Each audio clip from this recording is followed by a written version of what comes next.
10% നിരക്കിൽ സാധാരണ പലിശയ്ക്ക് നിക്ഷേപിച്ച തുക 4 വർഷം കൊണ്ട് 2520 രൂപ ആകുന്നു. എത്ര രൂപയാണ് നിക്ഷേപിച്ചത്? അപ്പോൾ നിക്ഷേപിച്ച തുകയാണ് നമ്മൾ കണ്ടുപിടിക്കേണ്ടത്. നിക്ഷേപിച്ച തുകേനെ നമ്മൾ എടുക്കുക പി എന്നാണ്, പ്രിൻസിപ്പിളാണ് നിക്ഷേപിച്ച തുക, അതാണ് നമുക്ക് കണ്ടുപിടിക്കേണ്ടത്. തന്നിരിക്കുന്നത് 10% നിരക്ക്, R = 10%.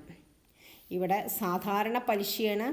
നിക്ഷേപിച്ച തുക 4 വർഷം കൊണ്ട് 2520 അപ്പം വർഷം 4, N = 4. നിക്ഷേപിച്ച തുകയാണായത്, അതായത് പ്രിൻസിപ്പിൾ പ്ലസ് ഇൻട്രസ്റ്റ് അത് കൂട്ടിയിട്ട് 2520 രൂപയും 4 വർഷം കൊണ്ട്.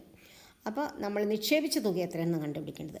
അപ്പം നമുക്കിവിടെ ഒരൊറ്റ ഫോർമുലയുള്ളത് I = PNR/100. I എന്ന് പറഞ്ഞാൽ ഇൻട്രസ്റ്റ് ആണ്. അപ്പോൾ നമ്മൾ ആദ്യം ഇൻട്രസ്റ്റ് കണ്ടുപിടിക്കാം. I = P എന്ന് പറഞ്ഞാൽ ഇവിടെ തന്നിട്ടില്ല. N 4, rate of interest 10 /100. അപ്പോൾ ഒരു 0 നമുക്ക് ക്യാൻസൽ ചെയ്യാം. അപ്പോൾ നമുക്ക് കിട്ടുന്നത് I = 4P/10 എന്നാണ് കിട്ടിയത്. ഓക്കെ, ഇനി നമുക്കിവിടെ തന്നിരിക്കുന്നത് P+I ആണ്. അപ്പോൾ നമുക്ക് എഴുതാം P+I = 2520. അതായത് പ്രിൻസിപ്പൽ നിക്ഷേപിച്ച തുക പ്ലസ് ഇൻട്രസ്റ്റ് ആണ്.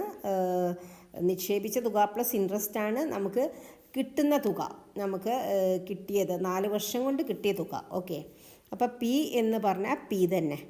I എന്ന് പറഞ്ഞിട്ടുണ്ടെങ്കിൽ 4P/10 = 2520. 10 × P 10P. 10P + 4P /10 = 2520. 10P + 4P എന്ന് പറഞ്ഞാൽ 14P = 10. റൈറ്റ് സൈഡിലേക്ക് പോകുമ്പം 2520 കൂടെ ഒരു 0 കൊടുത്തെടുക്കുക.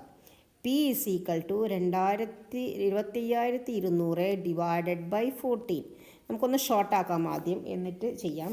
2ൻ്റെ പകുതി 1, 5ൻ്റെ പകുതി ഇല്ല, അപ്പോൾ 4ൻ്റെ പകുതി 2, ബാലൻസ് 1, 12ൻ്റെ പകുതി 6, 2 0 ഇട്ടെടുക്കുക, /14ൻ്റെ പകുതി 7. ഇനി 7 12ൽ ഒരു പ്രാവശ്യം, ബാലൻസ് 5, 56ൽ 8 പ്രാവശ്യം, ഈ 2 0 ഇട്ടെടുക്കുക. 1800 രൂപയാണ് നിക്ഷേപിച്ചത്.